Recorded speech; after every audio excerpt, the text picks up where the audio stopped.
साला हो सूरज निकले, आठ जब दूजे होया।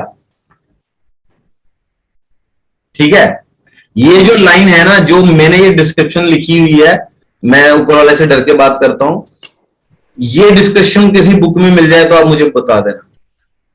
अच्छा, सिर्फ एक लाइन लिखी है उन्होंने, 5वें वर्ष में भाग्य उदय होगा, बस। ये वर्षफल भी नहीं लिखा हुआ।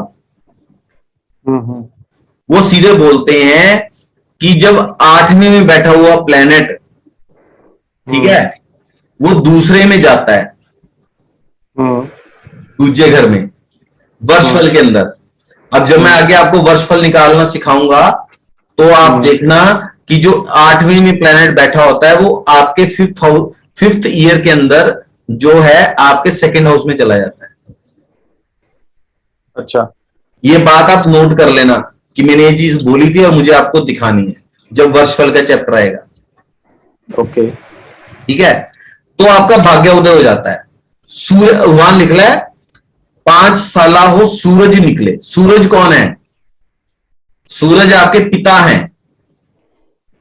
सूरज हमारा पिता कैसे है? हमारा सूर्य है, हमारा पालन पोषण करता है ना। अगर सूर्य ना निकले तो कुछ होगा धरती पे? नहीं।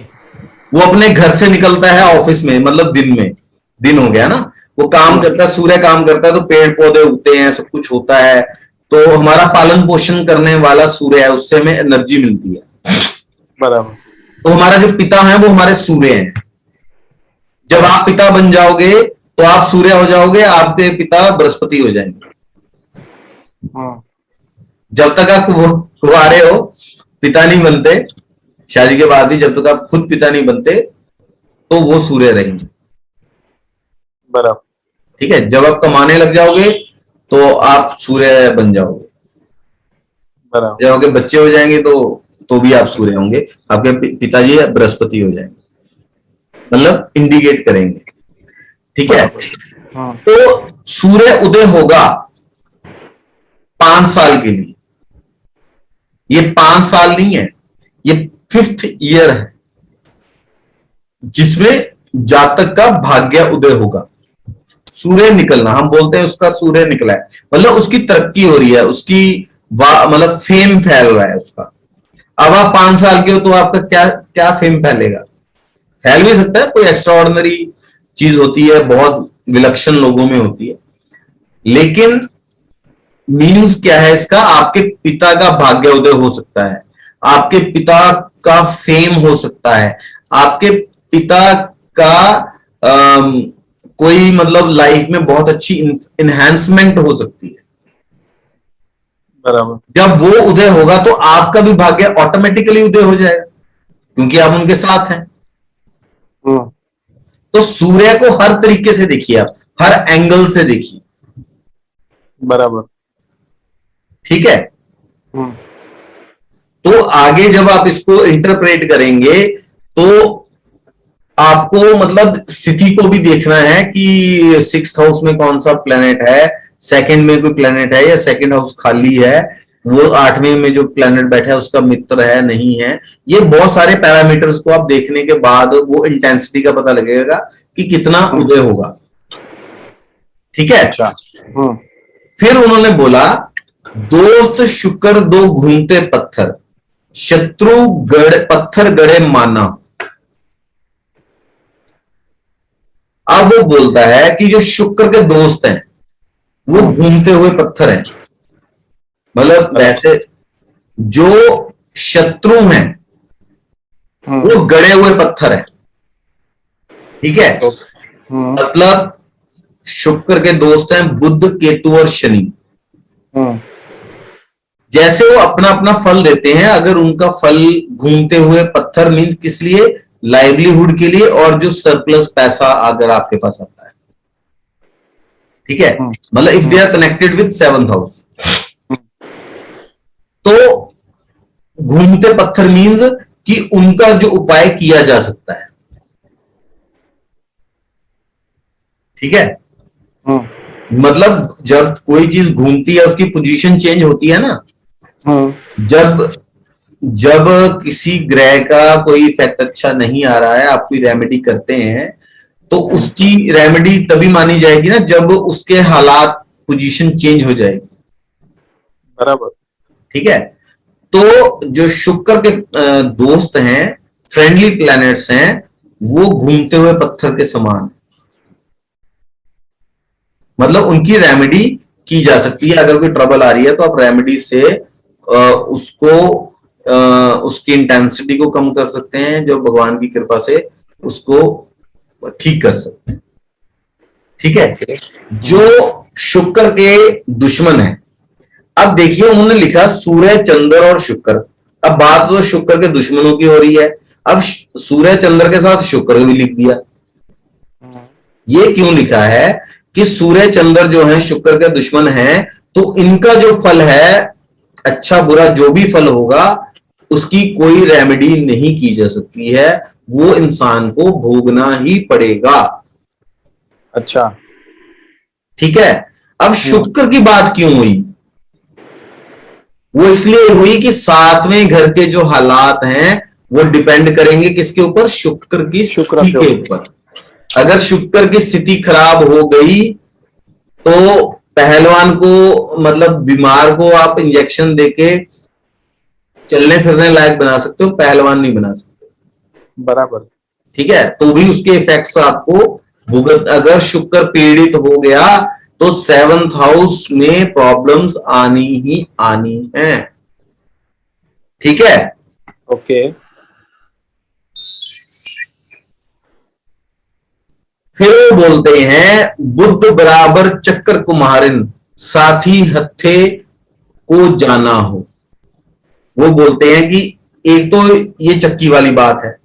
अभी आप देखिए कि एक ऐसा, मतलब जो बुद्ध है वो कुम्हार का चक्कर है। हाँ। ठीक है, हाँ जी। वो एक होता है, वो दो की बजाय एक होता है। ठीक है, अब वो ये बताने की आगे कोशिश कर रहे हैं, पंडित जी ने ये बताया है कि जो शुक्र है उसकी स्थिति कैसे जज की जाए। जब हम 7th हाउस की बात कर रहे हैं, बुद्ध की तो हम करेंगे, क्योंकि बुद्ध की स्थिति अगर ठीक नहीं होगी तो शुक्र को वो डायरेक्टली इंपैक्ट कर देगा। ये आप तब पढ़ोगे जब हम बुद्ध का जर्नलाइज व्यू पढ़ेंगे ना लाल किताब में। ठीक है, फलित वाले पार्ट में, तब ये चीज आएगी। ठीक है, तो लेकिन जो पॉटर होता है, जो मिट्टी के बर्तन बनाता है, उसका जो चक्का होता है ना, वो डंडे से उसको घुमा देता है। है ना, वो तब मतलब वो चक्की की जगह वो अकेला ही मतलब काम दे रहा होता है। तो बोलते हैं कि जो शुक्र है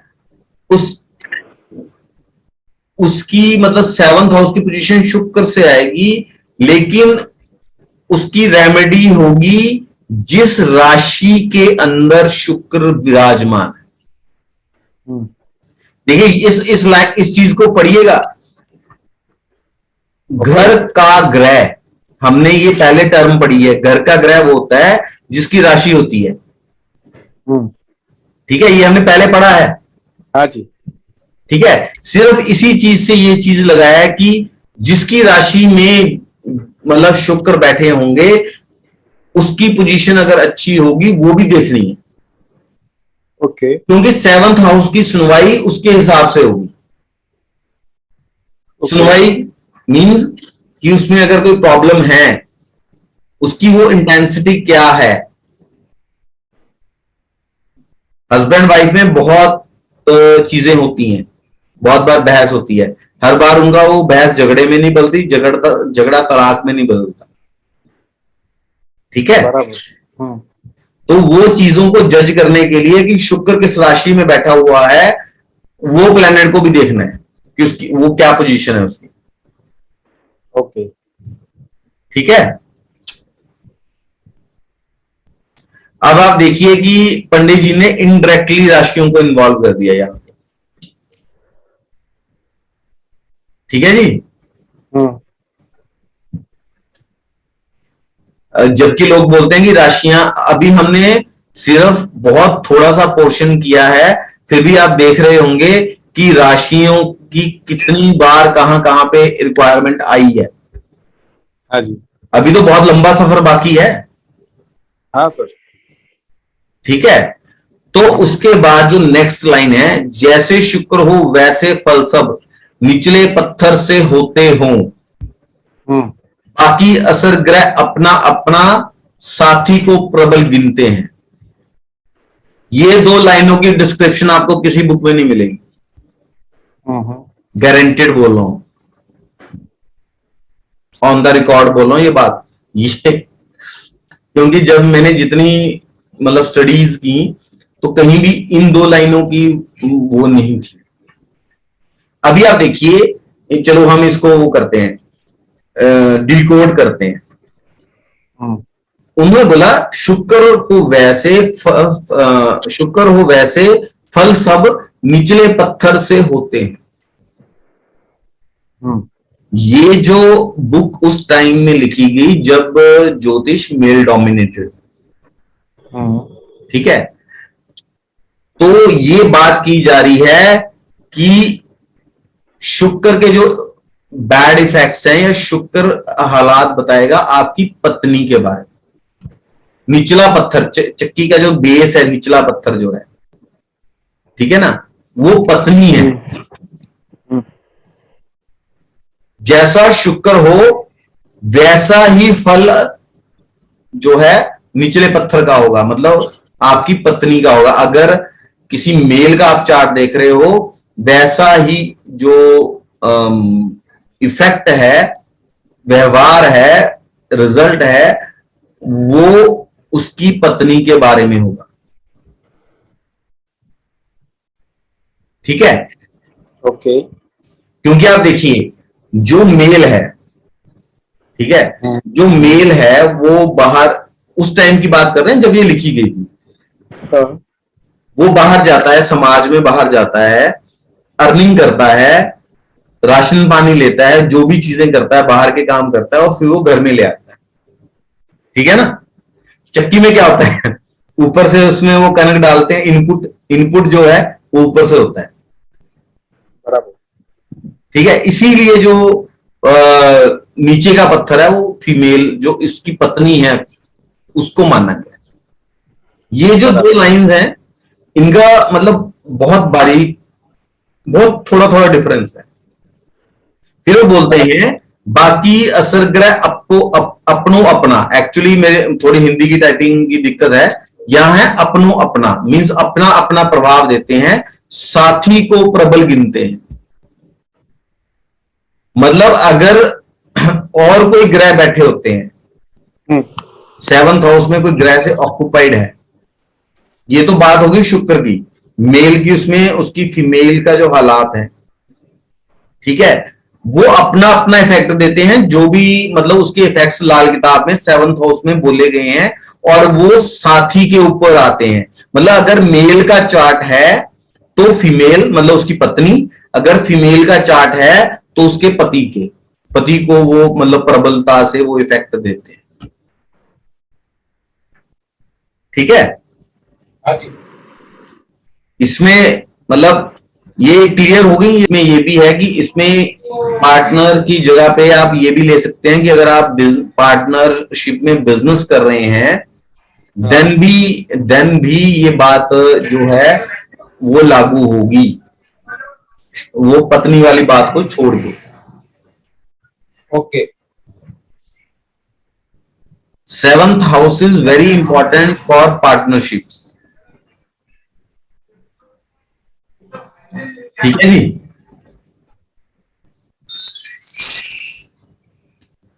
फिर वो बोलते हैं लास्ट दो लाइनों में, 2 से ज्यादा ग्रह सातवें में स्त्री ग्रह नर होवे, असूल मिलावट बेशक अपने असर मर्द पर करते हैं।